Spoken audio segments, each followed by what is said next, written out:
হে guys, আসসালামু আলাইকুম। Welcome back to R G Kitchen BD. আমার আজকের রেসিপি আলু দিয়ে দারুণ মজার একটি নাস্তা রেসিপি। তাহলে চলুন রেসিপিটি দেখে নেওয়া যাক। এইখানে নিয়েছি প্রায় 1 কেজির মতো লাল আলু। ছোটো ছোটো আলু খেতে কিন্তু দারুণ মজা। আমি খোসা ছাড়িয়ে পরিষ্কার করে ধুয়ে নিলাম, আর ঠিক এইরকম কাঁটা চামচের সাহায্যে সবগুলোকে কেচিয়ে নিলাম। দেখতেই পাচ্ছেন, আমি সবগুলাকে ঠিক একই রকমভাবে কাঁটা চামচের সাহায্যে কেচিয়ে নিলাম। চুলায় একটি প্যানে পানি গরম হয়ে যাওয়ার পর দিয়ে দিচ্ছি আলুগুলা, দিয়ে দিচ্ছি স্বাদ মতো লবণ, 1 চামচ পরিমাণ হলুদ, 1 চামচ পরিমাণ মরিচের গুঁড়ো, দিয়ে দিচ্ছি কয়েক টুকরো দারুচিনি, 4-5টা এলাচ। এখন খুব ভালো করে নেড়ে তারপর 5 মিনিটের জন্য সেদ্ধ করে নেব। দেখতেই পাচ্ছেন 5 মিনিট হয়ে গেল।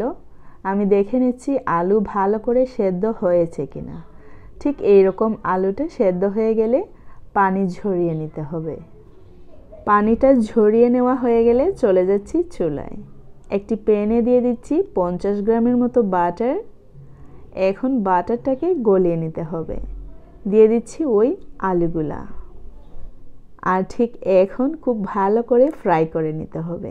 এমনভাবে ফ্রাই করতে হবে যেন উপরের কালার মোটামুটি সম্পূর্ণই চেঞ্জ হয়ে যায় আর খুব সুন্দর একটি স্মেল বের হয়। দেখতে পাচ্ছেন। এখন আমি এর মধ্যে আরেকটা জিনিস দেব। আমি নিয়ে নিলাম একটি বাটি, দিয়ে দিচ্ছি 1 কাপ পরিমাণ টমেটো কুচি, 2টো ডিম, দিয়ে দিচ্ছি হার্বস, দিয়ে দিচ্ছি সয়া সস। এখন খুব ভালো করে মিক্স করে নিতে হবে, আর ওই মিশ্রণটা আমি ওই আলুর উপরে দিয়ে দিচ্ছি। দেখতেই পাচ্ছেন। আমার একটি রিকোয়েস্ট থাকবে, এই রেসিপিটি বাসায় ট্রাই করার অবশ্যই চেষ্টা করবেন। ছোটো বাচ্চারা কিন্তু খেতে এই রেসিপিটি খুব ভালোবাসবে, বড়রাও ঠিক তেমনই। দিয়ে দিচ্ছি চিজ। অবশ্যই আপনারা যে কোনো চিজ ইউজ করতে পারেন, মোজারেলা চিজ, পিৎজা চিজ। ঢাকনা দিয়ে 3 মিনিট ঢেকে রাখার পর দিয়ে দিচ্ছি কাঁচামরিচ কুচি। তারপর আবারও ঢাকনা দিয়ে ঢেকে দিচ্ছি 15 মিনিটের জন্য। প্রায় 15 মিনিট পর আমাদের নাস্তাটা রেডি। আমি সার্ভ করে নিচ্ছি।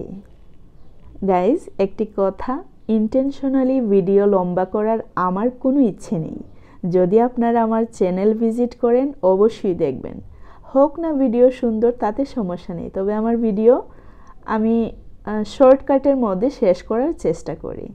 যাই হোক, আমার ভিডিওটি ভালো লাগলে একটি লাইক দিবেন, বেশি ভালো লাগলে সাবস্ক্রাইব। গাইজ, ট্রাই করলেই বুঝতে পারবেন এই রেসিপিটি কেমন হয়েছে।